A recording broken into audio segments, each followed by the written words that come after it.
Bonjour à toutes, bonjour à tous et bienvenue à notre Histoire en tête, l'émission de la Société historique de Montréal.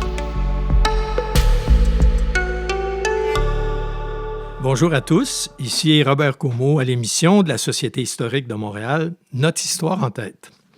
Nous aborderons aujourd'hui une question qui est tout à fait dans l'actualité, la laïcité. On sait que la loi 21, qui fait l'objet de contestation, est maintenant jugée en Cour suprême. Alors, pour nous parler de laïcité, j'ai le plaisir de recevoir aujourd'hui le professeur Marc Chevrier, qui est juriste et professeur au département de sciences politiques de l'UQAM. Il vient de faire paraître un ouvrage sur le droit politique de la laïcité, qui a pour titre précis « Les religions auprès de la cité ». L'ouvrage a été publié en 2024 aux éditions Mediapol. Il est aussi l'auteur, entre autres, du livre « L'Empire en marche », où le Canada est analysé étant un empire, et un ouvrage intitulé « La République québécoise », publié chez Boréal. Ses travaux portent en général sur le fédéralisme comparé, les rapports entre le droit et politique ou les idées politiques au Québec. Il publie également dans les revues Arguments, L'Inconvénient, ainsi que dans l'Encyclopédie Agora. Alors, bonjour Marc. Bonjour Robert. Vous abordez dans ce gros ouvrage de plus de 400 pages sur le droit politique de la laïcité une question qui est très présente dans notre actualité, le rapport entre l'État et les religions ou les confessions religieuses. Face à la séparation des Églises et de l'État, quel est le rôle de l'État en matière plutôt de religion? Votre livre aborde toutes sortes de dimensions, c'est un gros volume et beaucoup de thématiques. Est-ce que vous pourriez, dans un premier temps, nous dire un peu le contenu, la table des matières, je dirais, des thèmes qui sont abordés? En plus de l'historique du concept de laïcité, qu'est-ce que vous abordez? Est-ce que c'est seulement la théorie ou également l'histoire?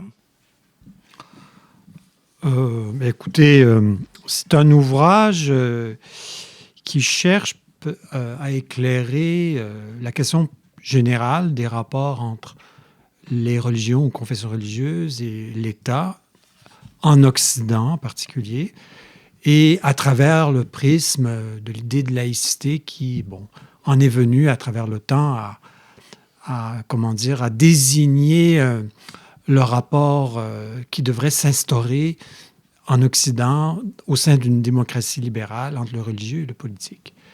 Donc, c'est un ouvrage, ma foi, un peu ambitieux, mais qui a aussi des limites. C'est-à-dire que je ne cherche pas à tout dire ou à tout couvrir, même si la matière est immense. Pour couvrir un tel sujet, j'ai essayé d'abord de faire un rappel historique qui m'apparaissait nécessaire, puisque j'observe au Québec comme ailleurs que les jeunes générations souvent sont mal instruites sur l'histoire longue des rapports entre le religieux ou leur religion et le pouvoir civil politique. Et même les générations plus avancées ont des pertes de mémoire à cet égard. Donc, je me suis dit, il est bon de faire d'abord un rappel historique et qui remonte certes jusqu'au christianisme, mais avec aussi un rappel de ce qu'a été le rapport entre le religieux et le politique, notamment chez les païens grecs et romains. Je fais un petit clin d'œil rapide aux monarchies sacrées du Moyen-Orient. Mais je pars surtout donc du christianisme, comment il a bouleversé les rapports entre le religieux et le politique. Et il s'en est suivi donc de nombreux conflits, dont j'ai documenté quelques moments clés et qui vont mener petit à petit à cette idée que le pouvoir civil doit affirmer à l'égard du religieux sa primauté, mais sur certaines questions. Donc déjà, c'est une primauté certes revendiquée, mais qui va avoir des bornes. Et donc, cette histoire, j'ai voulu la faire.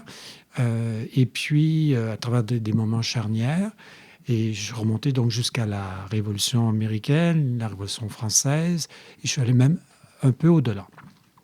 Donc, pour voir à la fois comment le pouvoir religieux qui a été, sous la forme de l'Église universelle en Europe, a été momentanément une véritable monarchie pontificale universaliste qui a dominé toute la chrétienté, mais comment ce pouvoir a été progressivement rabaissé face à des pouvoirs civils qui vont, dans l'affirmation absolue de leur souveraineté, finalement réussir à contenir l'Église dans certains domaines, à diminuer son autorité, en revendiquant eux-mêmes aussi la plénitude des pouvoirs à l'égard même des questions spirituelles.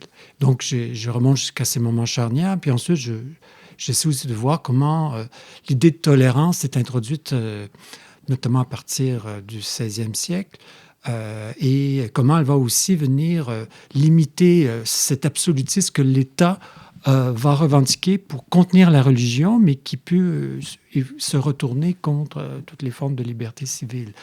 Donc, je me suis intéressé à cette histoire et après avoir fait cela, donc, j'ai essayé de définir la notion de laïcité, à travers des débats que la notion a suscité. J'ai montré comment elle s'est illustrée dans plusieurs pays, dans plusieurs langues, plusieurs systèmes juridiques. Et j'ai essayé de voir qu'est-ce que la notion peut vouloir dire. Donc, j'en décline les principes. Et ensuite, je fais une espèce d'étude comparée de la manière dont plusieurs États en Occident aménagent le rapport avec le religieux ou les religions. Les principaux... Enfin, on va voir tous ces aspects-là tranquillement. Revenons à l'histoire. Comment on est passé de la tolérance à l'époque des Lumières à l'idée de laïcité? Il n'y avait pas de laïcité. Donc, avant, on est passé vraiment du concept de tolérance. Et donc, avant l'État moderne, avant la modernité, donc, comment se posait le rapport entre le religieux et le politique? Avant l'État moderne? Avant la modernité, avant l'État moderne. Parce que, bon, il y avait les guerres, j'imagine, et il fallait trouver un principe face à ces conflits. Alors, comment on est intervenu? Comment ça a commencé, la laïcité? Est-ce que ça commence en 1905 avec la France? Non, ça ne commence pas en 1905. C'est-à-dire que ça dépend si vous voulez faire l'histoire du concept lui-même de laïcité ou faire l'histoire plutôt de la séparation du religieux du politique ou de l'autonomie du religieux vis-à-vis du politique ou vice-versa. Bon, si on fait l'histoire stricte de la laïcité, c'est une idée qui qui naît en fait au 19e siècle. Et dans le discours du droit, en fait, une chose qu'on sait peu, c'est que c'est d'abord les pays latino-américains ou certains pays latino-américains qui vont ouvrir le bal et qui vont introduire l'idée notamment de l'enseignement laïque, et c'est le terme qu'ils utilisent, l'équivalent en espagnol, laïco. Et donc, cette idée apparaît même dans certaines constitutions latino-américaines dès le 19e siècle. Et donc, en ce sens-là, la France n'est pas, à mon avis, la précurseur. Elle est peut-être dans le monde francophone, mais l'idée comme telle, des juridiques de la laïcité, apparaît plutôt au 19e siècle. Mais elle était déjà là en germe, certains diront, dès la Révolution américaine, dans le premier amendement qui a suivi l'adoption de la Constitution américaine, donc qui interdit au Congrès d'instaurer une religion officielle ou d'État. Donc, bref, la genèse en elle-même, de cette idée, on peut remonter encore plus loin, en fait, que la fin du 19e siècle. Alors, quels sont les principes de la laïcité et les exigences d'une politique laïque? Vous avez parlé dans votre livre de quatre grands principes. Pouvez-vous les peut-être reprendre un peu et comment les États qui poursuivent une politique laïque vont poursuivre 4 types de finalités qui se déduisent de ces principes-là? On peut peut-être les reprendre, la séparation de l'Église et de l'État, la neutralité religieuse, les libertés religieuses, le pluralisme civique. C'est un peu les 4 principes. Alors, c'est quoi les types de finalités qui se déduisent de ces principes? Écoutez, ces principes-là, je les ai dégagés en parcourant un peu la littérature sur le sujet et comment aussi ces principes sont appliqués dans plusieurs pays en Occident. Et donc, j'ai dégagé 4 principes. Il y en a qui diront qu'il y a 3 grands principes. Bon, en fait, on peut on peut ergoter longtemps sur le nombre des principes, mais l'important, c'est de comprendre, en fait, les enjeux. Donc, le premier principe, il est fondamental, la séparation de l'État et des religions. Je vous dirais pour la raison suivante, c'est que, en fait, l'État occidental est né en se séparant de l'Église et en la copiant en même temps. C'est ça qui est paradoxal. C'est-à-dire que quand on fait la genèse de l'État occidental, il a comme fond où il puise ses idées, ses ressources, ses instruments juridiques, l'Église elle-même. Et comme l'ont observé plusieurs historiens, l'Église, avant même que l'État moderne ne naisse, véritablement vers le XVIe siècle, l'Église avait elle-même développé un droit sophistiqué en s'inspirant du droit romain, le fameux droit canon. Elle avait développé des institutions, certaines juridiques, judiciaires. Et donc, elle avait développé tout un art de gouverner, pas seulement les choses spirituelles, mais même les choses terrestres. Et donc, l'État qui en Occident s'est affirmé face à l'Église, l'a un peu copié. Il s'en est suivi une longue rivalité, mais qui va finalement aboutir à la suprématie des États ou des royaumes sur l'Église, du moins dans un domaine qu'on va appeler le domaine civil, le domaine politique, ou certains diront le domaine terrestre. Et donc, cette séparation-là, elle est pour moi principielle. C'est-à-dire qu'il y a de l'État en Occident parce qu'il a fallu, à un moment donné, séparer les choses, même s'il y avait un fond commun. Et donc, c'est une séparation qui est très importante dans l'histoire du libéralisme, lequel insiste beaucoup sur la séparation entre le politique et la société. Et comme faisait observer Pierre Manant, philosophe français, au fond, la séparation de l'Église et de l'État, elle anime cette séparation fondamentale entre la société et le politique, parce que dans l'histoire, ce qui était dans la société de plus fort, c'était l'Église. Et donc, cette séparation est fondamentale. Elle est fondatrice de la souveraineté de l'État. L'État est souverain parce que, justement, il est souverain notamment sur les questions dites religieuses. Mais cette souveraineté, elle se fait dans une séparation qui fait que, finalement, les religions, les confessions religieuses ne deviennent pas pour autant, du moins dans leur doctrine, leur croyance ou leur rituel, la chose de l'État. Donc, la séparation fonde l'autonomie autant de l'État que des confessions religieuses. Et on peut aller plus loin dans l'idée de séparation, et là, je reprends les idées de John Rawls, qui dit, au fond, la séparation de l'Église et l'État emporte la séparation aussi, d'une certaine façon, entre les églises et les croyants eux-mêmes. C'est-à-dire qu'il faut que l'individu soit libre d'adhérer ou pas aux confessions religieuses et, s'il le faut, de s'en séparer si on n'y croit plus. Donc cette séparation-là a 3 pôles et pas seulement 2. L'autre principe, donc la neutralité, sur laquelle insistent beaucoup de théoriciens de la laïcité aujourd'hui, c'est l'idée que l'État, lorsque justement il traite des frais de croyance, n'a pas de pensée à cet égard. Donc, il ne forme pas de pensée sur les faits de croyance et il applique ses lois et les formules sans égard aux croyances ou aux non-croyances. Ça s'adresse autant aux croyants qu'aux non-croyants. Et donc, l'application des lois, des règlements, des normes doit être neutre à cet égard. Mais une neutralité à l'égard des questions religieuses ou des faits de croyance.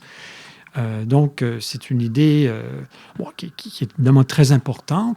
Mais comme je le souligne, l'État démocratique et libéral n'est pas absolument neutre. En ce sens qu'il défend certains principes, il est fondé sur certaines valeurs. Donc, il fait aussi des choix en fonction de ces valeurs qui le structurent. Un troisième élément, la défense conjuguée de la liberté de conscience et des libertés religieuses, c'est que, justement, la laïcité, ça ne consiste pas seulement à délimiter on pourrait dire, des compartiments dans les responsabilités des uns des autres, mais c'est aussi une responsabilité qui incombe à l'État de respecter la liberté ou les libertés religieuses et aussi ce qu'on appelle la liberté de conscience. Liberté de conscience qui, chez plusieurs auteurs, n'est pas tout à fait synonyme de la liberté religieuse. Bon, il y a un débat à ce sujet. Il y en a qui voient un synonyme ou quelque chose d'à peu près équivalent, alors que d'autres voient dans la liberté de conscience quelque chose de distinct de la liberté religieuse. C'est inclure évidemment la liberté de critique à l'égard de toutes les religions et la liberté de croire comme de ne pas croire, et même de faire une vie sans croyance religieuse une option spirituelle tout à fait défendable.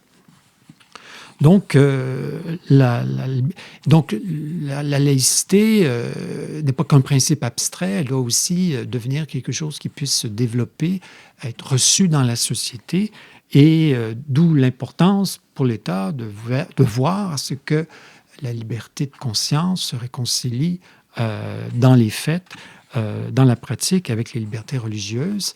Et certains diront qu'il y a même une autre liberté très importante. Il y aurait comme un triptyque à la liberté d'expression. Donc, liberté d'expression, liberté de conscience et liberté religieuse. Donc, 3 pôles qui sont à coordonner ensemble dans un État qui se veut laïque.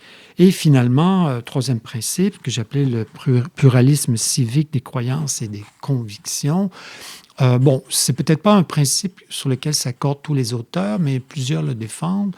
C'est qu'au fond, l'État, même s'il n'a pas à se mêler des croyances, c'est une affaire personnelle, et il peut quand même, dans un souci d'harmonie sociale, d'ordre civique, d'amitié civique, chercher à ce qu'au moins il n'y ait pas de conflit ouvert entre les croyances, qu'elles soient religieuses ou pas.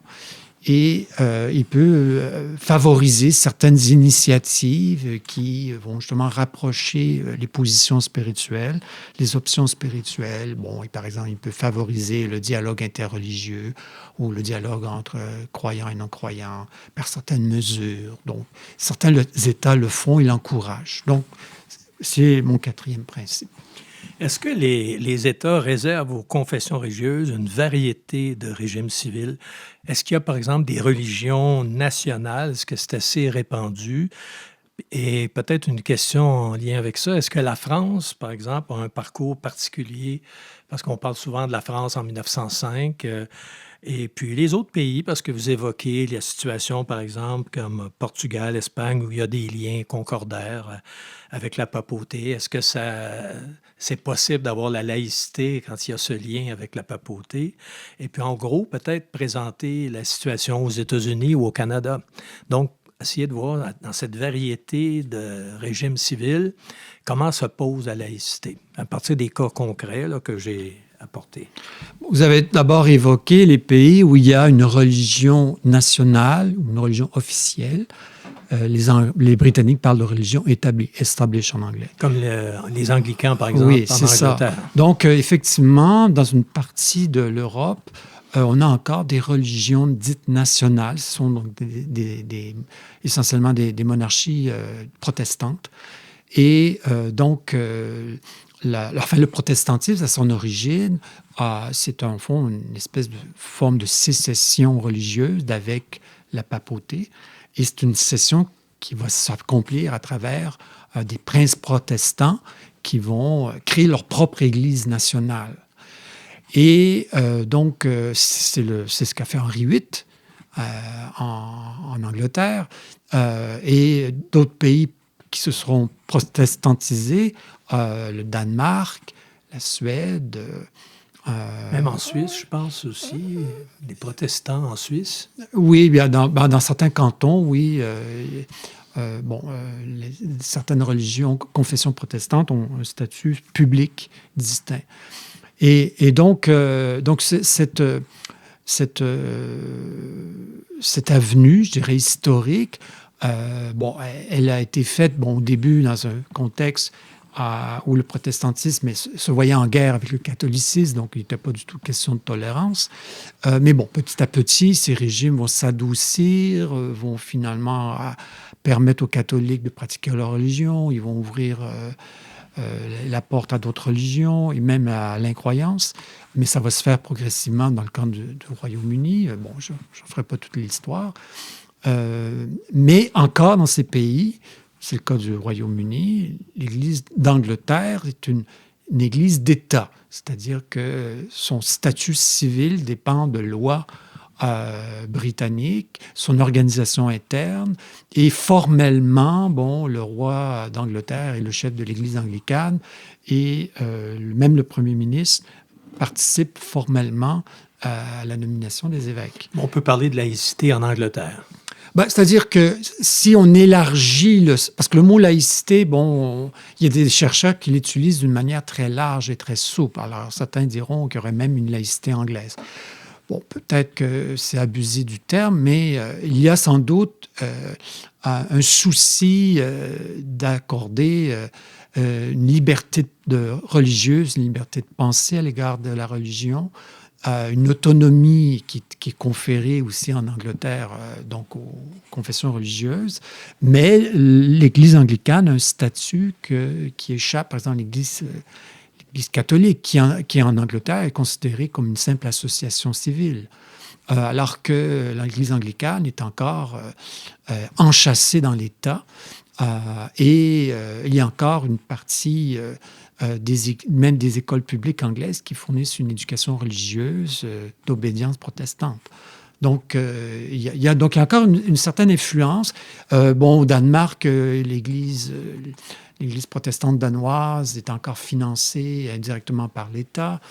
Elle a certains privilèges éminents, mais ça n'empêche pas qu'on puisse pratiquer d'autres religions ou aucune. Donc ça, c'est ce qui existe dans certains pays. Le cas de la France, écoutez, évidemment emblématique pour nous, parce que beaucoup de nos débats ici sont inspirés par ceux de la France. La France, sans te faire toute l'histoire de son rapport avec le religieux, est passée rapidement, depuis la Révolution française,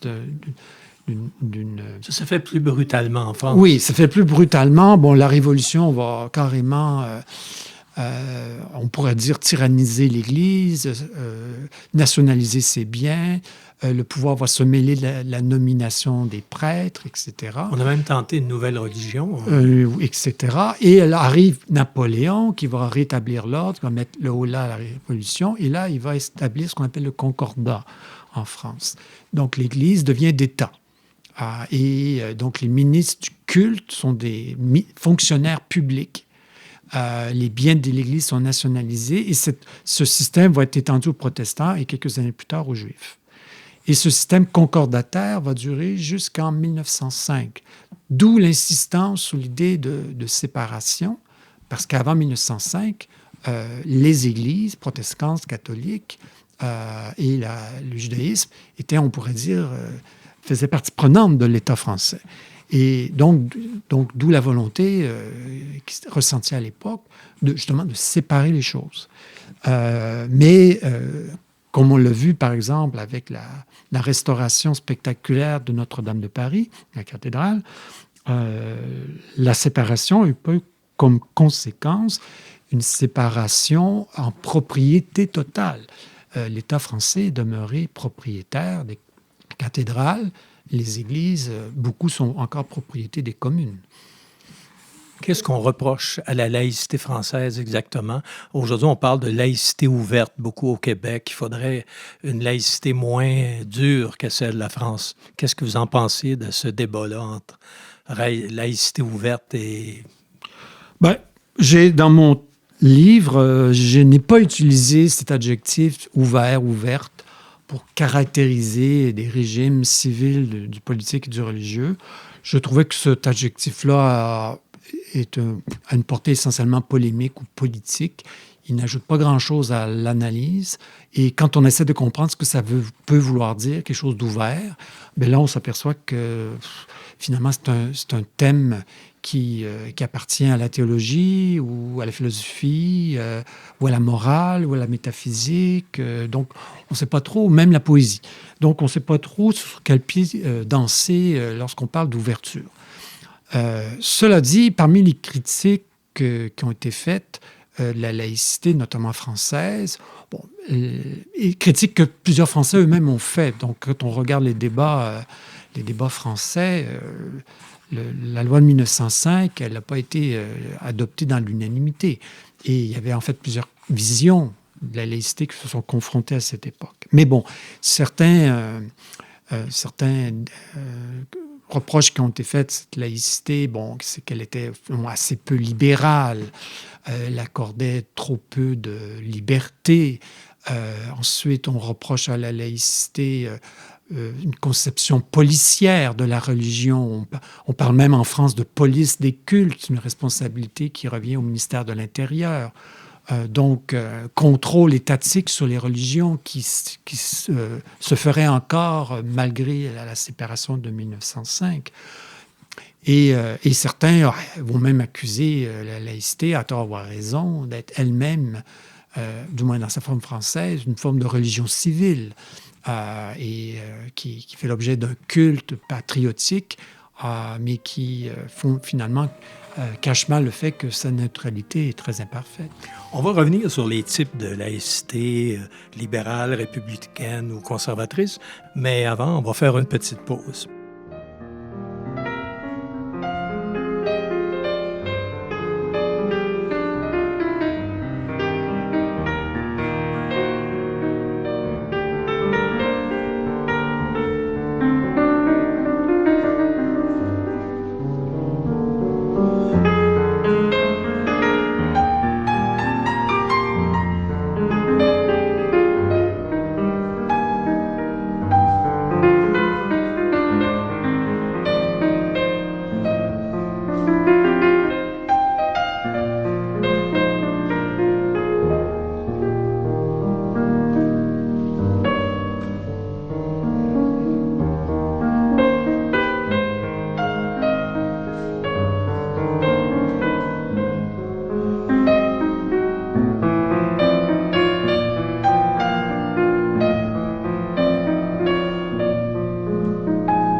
Donc, on revient à l'analyse de Les religions auprès de la cité de Marc Chevrier. On parle donc de laïcité. Est-ce que vous pourriez nous expliquer la différence entre une laïcité libérale, républicaine ou conservatrice? Vous avez fait des longs développements dans votre ouvrage là-dessus. Alors, qu'est-ce qui différencie une laïcité dite libérale à une laïcité républicaine? Oui, évidemment, dans les débats, les écrits sur la laïcité, on voit que plusieurs auteurs se réclament d'une laïcité libérale qu'ils opposent souvent, systématiquement, à une laïcité dite républicaine. Qu'est-ce que ça peut vouloir dire, cette opposition? Par laïcité libérale, c'est une laïcité qui, comme tout le libéralisme le fait souvent, insiste sur donc la primauté, la priorité de l'autonomie individuelle, y compris en matière religieuse ou d'options spirituelles. Donc, le libéral cherche finalement à maximiser la portée de cette liberté, qui est une liberté, à la fois individuelle, mais qui peut être vue aussi comme une liberté associative. On célèbre la religion que l'on préfère en réunion, en assemblée, et ainsi de suite. Donc l'État est souvent vu comme, dans la laïcité libérale, comme un ennemi ou comme un obstacle à la liberté religieuse. Et ça serait prouvé par l'histoire, où on a vu justement dans l'histoire l'État mener des persécutions contre certaines religions ou ériger certaines discriminations contre certaines religions. Donc, le libéral a pour souci premier d'établir, de sanctuariser même l'autonomie individuelle et aussi associative autour du religieux. En admettant que l'État a quand même un rôle de sauvegarde à l'égard de l'ordre public, par exemple. Donc, tout n'est pas permis au nom du religieux, mais l'optique libérale, c'est une optique qui cherche à maximiser, au fond, l'autonomie. Mais il y a quand même une diversité de laïcité. Prenons de laïcité libérale. Prenons l'exemple du Canada et du Québec. C'est libéral dans les deux cas, mais il y a quand même une différence assez évidente. Oui, tout à fait. Et donc, le libéralisme ou la vision libérale, elle n'est pas elle-même monolithique. Et effectivement, dans mon ouvrage, je rappelais des travaux qui ont été faits par des politologues ou des sociologues des religions qui montraient qu'on pouvait... Le Canada est un bel exemple, avoir deux sociétés qui finalement adhèrent toutes deux aux grands principes du libéralisme, mais qui n'attachent pas exactement les mêmes conséquences à ces principes.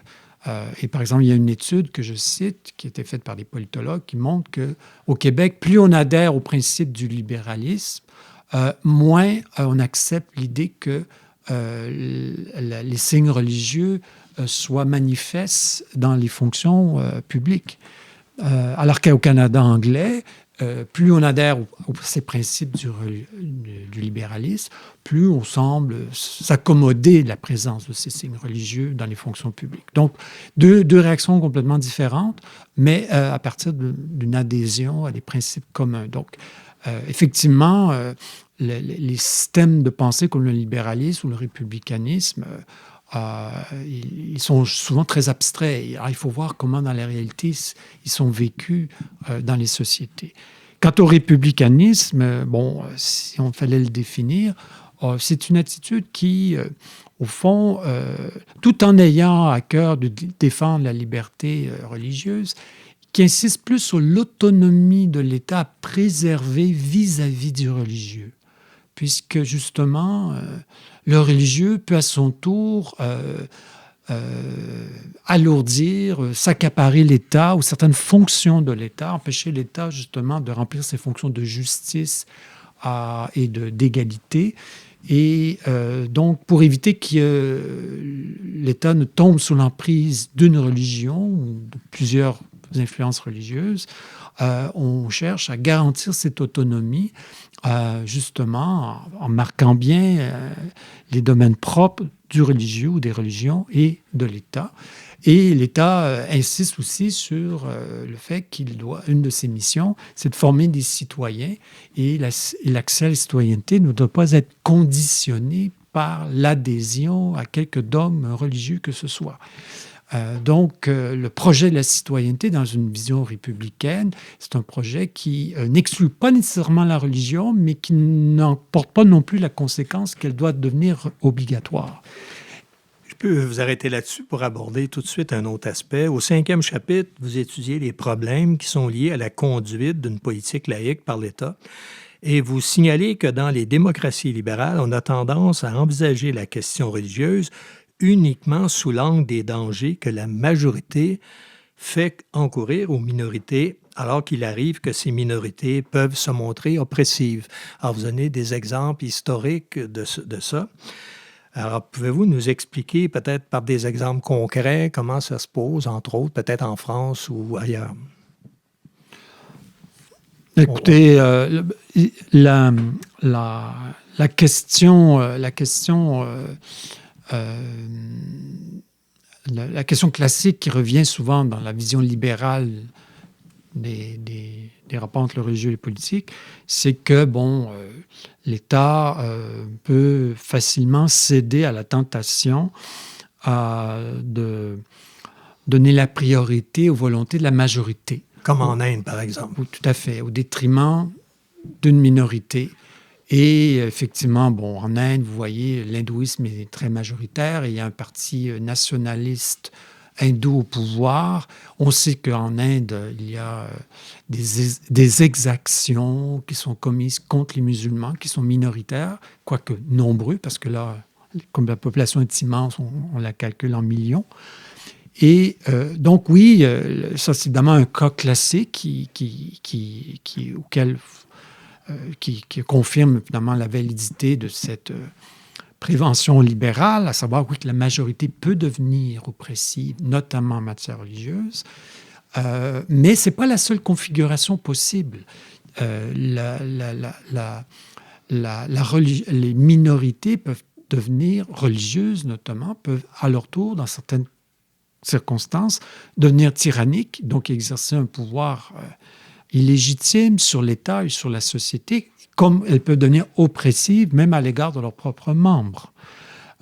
Donc, c'est la raison pour laquelle on n'a pas beaucoup parlé des sectes, mais bon, la question des sectes, bon, elle apparaît de temps à autre dans nos sociétés, mais on voit, par exemple, des groupes religieux qui vont véhiculer des idées qui vont complètement se retourner contre l'ordre civil de la société et conduire à des situations d'abus, d'exaction contre leurs membres. Donc, l'État, ça c'est un exemple de minorité qui peut devenir tyrannique. C'est le cas des mouvements sectaires qui tournent mal. Et on a eu l'exemple du cas du Temple solaire au Québec et on peut donner d'autres exemples. Et par ailleurs, bon, la question... la minorité, comme je fais le monde, c'est que la question de la minorité ou majorité en matière religieuse, pour moi, est très relative. C'est-à-dire qu'on dit, oui, une religion est minoritaire dans un État parce que le nombre de ses adhérents représente une minorité de la population. Mais les religions sont des phénomènes transnationaux. Ils traversent les frontières. Et c'est encore plus vrai aujourd'hui avec la facilité avec laquelle les échanges se font, l'immédiateté de nos échanges avec les réseaux sociaux et d'autres moyens. Donc, les minorités religieuses, entre guillemets, sont beaucoup moins coupées du reste de leurs co-religionnaires, aujourd'hui beaucoup moins coupées qu'ils ne l'étaient auparavant. Donc, ce qu'on appelle une minorité religieuse peut être vu aussi comme finalement le prolongement finalement d'une majorité plus grande. Il y a un autre problème, un autre danger sous le libéralisme classique, c'est que l'État veuille changer les mœurs par la loi. Et face à ça, vous dites qu'il est important d'avoir une politique de prudence dans l'application d'une politique de laïcité. Qu'est-ce que vous voulez dire exactement par changer les mœurs par la loi de laïcité? On dit... Bien, ça renvoie à un débat que j'essaie finalement de ranimer. C'est la question justement des mœurs. C'est un terme qu'on n'utilise plus beaucoup dans l'analyse politique ou sociologique. Donc, on dit, voilà, les gens ont des valeurs et ils font ce qu'ils veulent. Ça, c'est le relativisme ambiant. Mais les sociétés sont façonnées par des façons de vivre ancrées dans les mentalités, dans l'histoire, avec un enracinement qui peut être très local, régional, national. Et beaucoup de nos comportements ne sont pas nécessairement rationalisés par l'esprit sous la forme de telle valeur. Et donc, ce qu'on pourrait appeler le domaine des mœurs. Et les mœurs, ça couvre beaucoup de choses. C'est nos coutumes vestimentaires, alimentaires, la manière d'interagir dans la rue, les rapports ordinaires entre les sexes, entre les âges. Donc, c'est beaucoup de choses, les mœurs. Et un grand esprit français qui a réfléchi beaucoup sur la religion et l'État, c'est Montesquieu, que j'essaie de ramener dans la discussion, disait une chose qui m'apparaissait fort sage. Il disait « Un législateur doit autant que possible changer les lois par d'autres lois et les mœurs par d'autres mœurs. » Et donc, ce que je voulais dire par là, c'est que il est difficile, voire périlleux, de vouloir changer les mœurs par la loi.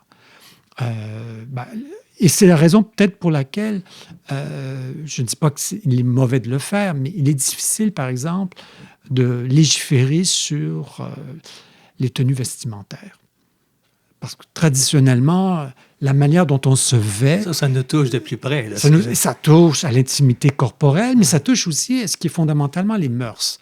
Il y a 50 ans, oui, les gens s'habillaient de certaines façons, les sexes étaient très typés. Aujourd'hui, on observe, du moins en Occident, qu'il y a une évolution quant aux mœurs vestimentaires. Mais c'est un domaine qui est très proche de l'intimité, mais qui corporelle, mais qui aussi va avec l'évolution des mentalités. Et donc, c'est pas l'État n'a pas légiféré pour nous dire comment changer nos vêtements, ou de manière très, très incidente. Donc, la difficulté que nous avons dans ces lois qui essaient de départager le religieux du politique, c'est que justement, elles touchent souvent aux mœurs. Et Montesquieu, dans l'esprit des lois, traite de la situation où, oui, il pourrait arriver que si la tolérance ne s'instaure pas dans les mœurs, que l'État intervienne. Il ne précise pas tout à fait comment, mais c'est peut-être ce que nous essayons de faire, peut-être maladroitement, puisque nous aimerions que la tolérance soit dans les mœurs, mais on pense y arriver en imposant des balises législatives. Mais est-ce que c'est la bonne façon de procéder? Je pose la question, je n'ai pas nécessairement la réponse. Mais ça explique en partie pourquoi ces débats que nous avons sont si intenses, parce qu'ils touchent à nos mœurs. Et il est difficile pour les lois de les changer. Un autre sujet, vous écrivez que les empires entretiennent souvent un rapport opportuniste avec les religions. L'Empire se l'annexe pour renforcer son pouvoir et vous développez sur le Canada et le fédéralisme. Pourriez-vous peut-être préciser ça pour le cas canadien? Oui, en fait, j'observe que, pour faire cette observation, je ne me limite pas au Canada, là, je remonte jusqu'à l'Empire romain, mais effectivement, les empires ont tendance à, avoir un rapport très opportuniste. Et vous voyez le Canada un peu comme un empire. Oui, c'est une thèse que j'ai développée dans mon ouvrage précédent, L'Empire en marche. Et donc, je reprends un peu cette thèse, mais j'essaie de la raffiner, de l'étayer davantage. Et je passe d'abord par la pensée des pères fondateurs américains pour établir ce fait. Chez Madison, par exemple, il y a cette idée qu'au fond, plus vous avez de factions, y compris des factions religieuses qui se multiplient, plus elles vont se neutraliser d'elles-mêmes. Et ça va conforter finalement l'expansion de la société. Donc, ça explique en partie, à mon avis, l'espèce de parti pris des sociétés anglo-saxonnes pour un pluralisme religieux que l'on voit comme nécessairement harmonieux, productif, source de rapprochement civique. Et donc, il y a une espèce de pari qu'on voit dans ces sociétés, mais qui part du postulat que la pluralité des religions aura pour effet, finalement, de les obliger à s'accorder, à se discipliner les unes les autres. Est-ce que c'est ce que vous appelez la religion civile? Vous dites que le Canada, pays fédéral, semble posséder sa propre religion civile. De quoi on parle exactement? Je dirais que ce que je viens d'expliquer a été repris au Canada et alimente ce que j'appelais donc la religion civile, concept qui vient de Jean-Jacques Rousseau, qui apparaît à la fin du Contrat social, dans lequel, après avoir critiqué beaucoup le christianisme, se dit que malgré tout, dans une société d'égaux, il faut que l'État instaure un culte qui favorise justement la tolérance, l'adhésion des citoyens à leurs droits, etc., et à la Constitution. Et donc, il faut instaurer ce qu'il appelle une religion civile. Dans votre livre, vous dites que le Québec est loin d'adhérer en bloc à la religion civile canadienne. Pourquoi? Parce que, la religion civile canadienne, pour moi, s'est développée... elle a eu un coup d'envoi avec la politique constitutionnelle de Pierre-Éliott Trudeau, avec les idées de multiculturalisme, son individualisme juridique. Mais il y avait déjà des éléments présents avant même que Pierre-Éliott Trudeau ne systématise tout ça. Est-ce que c'est la politique du multiculturalisme? qui serait cette religion civile? Je dirais qu'elle peut nourrir cette religion civile. Cette religion civile qui, justement, voit le Canada comme un état de tolérance qui repose justement sur la multiplicité religieuse qui ne peut être que bienfaisante, puisque la pluralité même des religions aurait un effet ordonnateur. Donc, c'est une façon de penser qui était proche de celle de Madison. Et donc, c'est un élément, oui, je dirais, de cette religion civile, mais qui vaut également un culte, donc, au droit, à la Constitution. Et donc, ça forme un tout. Et donc, je constate que, bon, beaucoup de ceux qui critiquent, bon, ils ont tout à fait le droit de le faire, la loi 21 sur la laïcité de l'État, et reprennent à leur compte plusieurs de ces éléments de cette religion civile qui est en formation au Canada. Vous citez Debré qui dit que le culte des droits de l'homme serait la dernière en date de nos religions civiles. Est-ce qu'aujourd'hui, c'est plus important, se rattacher aux droits de l'homme comme religion civile pour les pays libéraux?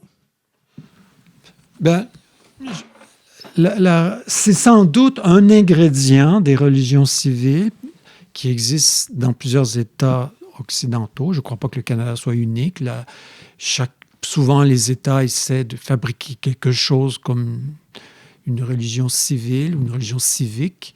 Au Royaume-Uni, on voit que la monarchie fait partie de la religion civile. Les monarques sont presque déifiés, sacralisés. Ça fait partie de l'éthos qui réunit le pays. Ça, c'est propre au Royaume-Uni. Bon, je connais assez bien l'Espagne. Bon, il y a un culte voué à la monarchie en Espagne, même s'il y a des républicains qui contestent la monarchie. Quand vous allez en Espagne, il y a une espèce de sacralisation de la fonction royale qui est assez époustouflante. Donc, ça, c'est des éléments qui peuvent nourrir une religion civile, mais il y a aussi, effectivement, le culte des droits de l'homme qui s'est propagé en Occident, qui va au-delà de la stricte défense de liberté nécessaire à un bon régime libéral et démocratique, puisque, c'est que ces droits de l'homme peuvent citer, effectivement, des célébrations, des dévotions qui ressemblent un peu aux passions religieuses. Vous avez tout un débat sur est-ce que les droits de l'homme découlent du christianisme et qu'est-ce qui arrive avec le déclin du christianisme dans le monde occidental. C'est un peu une de vos conclusions. C'est un paradoxe. Je ne suis pas le premier à le souligner. C'est la raison pour laquelle je cite dans un de mes chapitres le célèbre dilemme de Böckenförde, qui est un grand juriste allemand qui a déjà été membre de la Cour constitutionnelle allemande. Et il a écrit un article célèbre dans les années 60 sur la sécularisation de l'État. Et à la fin de son article, il dit l'État libéral sécularisé vit d'acquis qu'il n'a pas lui-même engendrés. C'est-à-dire qu'il entend par là que, par exemple, des acquis comme l'égalité, la liberté, les libertés civiles, qu'on considère comme des choses indispensables dans un État démocratique et libéral, mais ce n'est pas l'État lui-même qui les a fabriquées, ces notions, ces valeurs. C'est par une longue sédimentation historique, justement, ces valeurs sont en bonne partie, pas uniquement bien sûr, en bonne partie le fruit du christianisme, comme de sa critique d'ailleurs. Et donc, et là la question qu'il se posait, c'est au fond, il se projetait dans l'avenir, mais comment l'État pourra-t-il se maintenir si lui-même vit d'acquis qu'il peut au mieux préserver, mais qu'il peut aussi dilapider ou perdre? Une question que vous posez en conclusion, c'est est-ce que la séparation du politique et du religieux est appelée à se répandre dans le monde après s'être installée en Occident? Êtes-vous optimiste ou parce que on voit que les chrétiens sont persécutés dans 78 pays, selon ce que je viens de lire, là. Alors, est-ce que vous croyez qu'il y a une régression de ce côté-là ou si c'est appelé à se poursuivre et s'étendre? Je n'ai pas nécessairement de boule de cristal devant moi. Tout ce que j'observe, c'est que Ce que l'on croit, l'on tient pour acquis en Occident, à l'extérieur de l'Occident, n'est pas du tout une évidence. Et effectivement, la liberté religieuse, la liberté de croire comme de ne pas croire, et oui, elle est menacée dans plusieurs États à travers le monde, et soit par des idéologies totalitaires, c'est le cas de la Chine, ou par des régimes devenus très autoritaires, c'est le cas de la Russie. En Russie, là, on observe le cas de figure où finalement, la religion orthodoxe est devenue la servante d'un pouvoir dictatorial et a été appelée en renfort, par exemple, pour justifier les guerres de Poutine, notamment celle en Ukraine.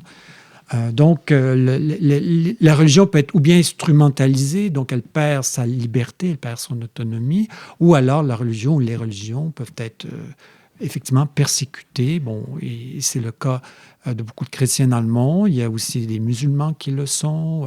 D'autres religions sont persécutées à travers le monde. Je vois qu'il y aurait beaucoup d'autres enjeux qu'on n'a pas discutés aujourd'hui, mais qui sont dans votre livre. Donc, en terminant, je voudrais inviter tous ceux et celles qui veulent mieux comprendre les débats entourant la laïcité à lire votre ouvrage, là, « Les religions auprès de la cité », et qui est appelé à devenir, à mon avis, une référence sur ces questions du rapport entre l'État et le religieux dans nos villes. Alors, je vous remercie, Marc, et j'espère qu'on aura d'autres occasions pour élaborer, pour développer un peu ce qu'on a amorcé aujourd'hui. Alors, à une prochaine. Merci, Robert.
Nous en sommes maintenant à la fin de cette émission. Vous pourrez la retrouver sur le site de la Société historique de Montréal, à l'onglet Émissions de radio ou sur notre chaîne YouTube. Nous vous invitons, si ce n'est déjà fait, à devenir membre de la Société historique de Montréal, ce qui nous permet de produire ces émissions. Alors, merci de nous avoir écoutés et à la semaine prochaine.